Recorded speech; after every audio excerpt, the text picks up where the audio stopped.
This is Coach Lee, and I'm going to talk to you about what happens when you stop chasing your ex. So the first thing that happens when you stop chasing is they stop running. And I know if you've seen a lot of my other videos that I do talk about this, I'm going to get into some things that are different about what happens when you stop chasing. But this is the most important. Your ex will stop running.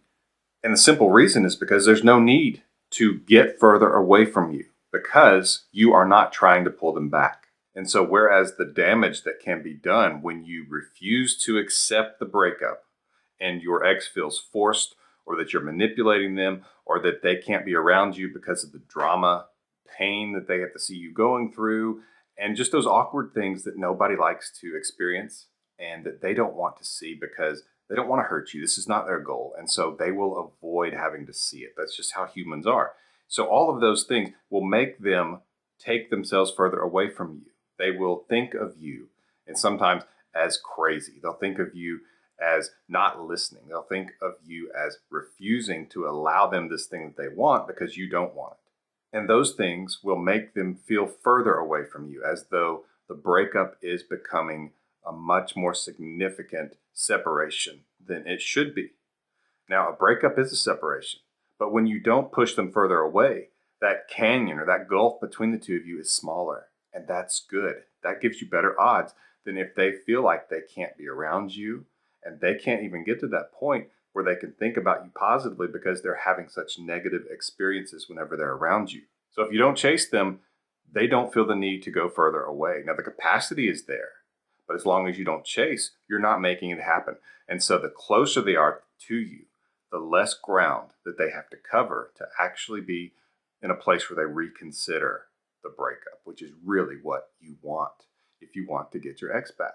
Before I get to the second thing that happens when you stop chasing your ex, take a quick second and subscribe to this channel so you can be notified when I have more videos like this. The second thing that happens when you stop chasing your ex is they become curious. And I talk about this in my video, Stages Your Ex Goes Through During No Contact, but I'm going to mention some other things about it here that I don't mention there. So the first thing is when your ex becomes curious, it changes their direction of focus from away from you to a future without you to this great beyond from the relationship that they think that they want and need and that awaits them.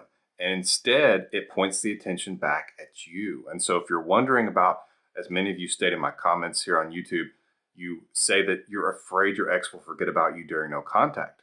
Well, if you want to give yourself the best chance of that not happening, to where your ex does not forget about you, get them curious about you, because that's when their focus is actually on you much more than it would be if they were just trying to get away from you, and if you were lowering your own attraction level by chasing them and pushing them away from you. So curiosity is very important. And it's within this stage that you can actually create this preoccupation, because one of the things about celebrities, people that we maybe watch on YouTube, and we want to know more about them, it's that you don't know much about them. You think you do because you see them. You see them on TV, you see them in magazines, you see them in pictures, but you really don't know that much about their personal life and what's going on with them. And so it creates this mystery and this magic and this preoccupation a lot of times with what is it like in one of their days? What did they like to do? Just things like that. And those details will begin to resurface with your ex simply because now you've created this entire new persona for yourself because you're not chasing, and they begin to see you differently. They didn't see this part of you. They don't know what it's like to be you not chasing them. Does that mean that you're not interested? And they begin to think of you in a different lens because the day they broke up with you, your attraction plummeted. It had already been suffering, but when they break up with you, that very act lowers you because they are the one who is telling you, I don't want to be with you, which is rejection. They are putting themselves in the position of being more attractive than you. And when they do that, your attraction falls even more. But when they have to come face to face with this concept now that they're curious about, why aren't you chasing? It's almost a rejection. So it begins to erode their feelings of superiority when it comes to attractiveness. And it begins to raise yours up some because now you're the source of that curiosity. And curiosity, as I've said in especially some of my older videos, is a precursor to attraction. When you become curious about someone, what is it that makes them tick? What are they interested in? Who are they? That's when the path is opened to feeling attraction for them, to being attracted to them. And so you certainly want that. So don't chase, and your ex can become curious. As a matter of fact, it happens more times than not. The odds are very good your ex will become curious about you. Before I get to number 3 on what happens when you don't chase your ex, take a look at the link in the description below to get more information on my emergency breakup kit. You can get more information at myexbackcoach.com about my emergency breakup kit, and it's a guide to help you get your ex back. So take a look. The third thing that can happen when you stop chasing your ex is that it changes the psychological pressure. And what I mean by that is an extension of what I talked about in the previous point, and that is when your ex's attention stops being placed on how they can escape you, and instead it turns to wondering about not just you, but in this case, did they make the right decision? Because if you really want to put doubt in your ex's mind about the breakup, you raise your own attractiveness and you demonstrate to them that maybe they were wrong about you and you were more attractive than they thought. Now, I'm not saying your ex is sitting there making a scale of 1 to 10 and deciding that you're really a 6 when they thought you were an 8 and therefore they should break up with you. That's not how it works. It's more of a gut feeling. It's inside of them. It's not something they can define. And so when they think that they are not attracted to you, they just don't feel it anymore because it's faded. Maybe there's been some disagreements.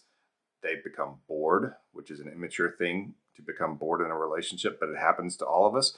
And it's where the two people in the relationship need to put some more work into it. It's not this video, but I'll talk about that in other videos. But when your ex begins to think that you are more attractive than they thought because they're feeling that attraction go up, they're beginning to feel some of that old attraction, at least the sparks of it. Not enough to just jump back in with you yet, but at least enough to where they're thinking about it. And their psychological point of pressure changes to where now it's, am I sure I made the right decision? Because now it's more important to them because maybe what they lost is actually higher value than they thought before. So it's crucial that you don't chase and that you allow them to reconsider their position on all of this.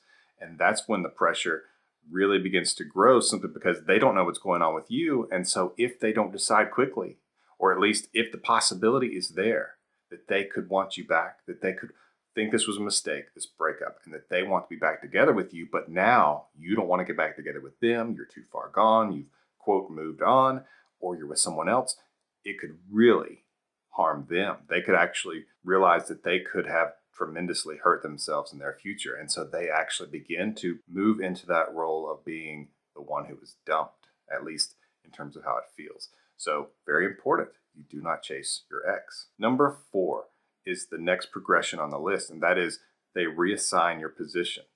So for example, like I mentioned in the previous point, if you were a 6, now you're an 8 again, or at least 7.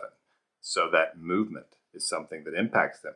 But also they begin to reassign their own position, in that if they thought that they were significantly more attractive than you just before the breakup or at the breakup, now they are reconsidering that. And so they begin to feel that they are maybe a little bit less attractive.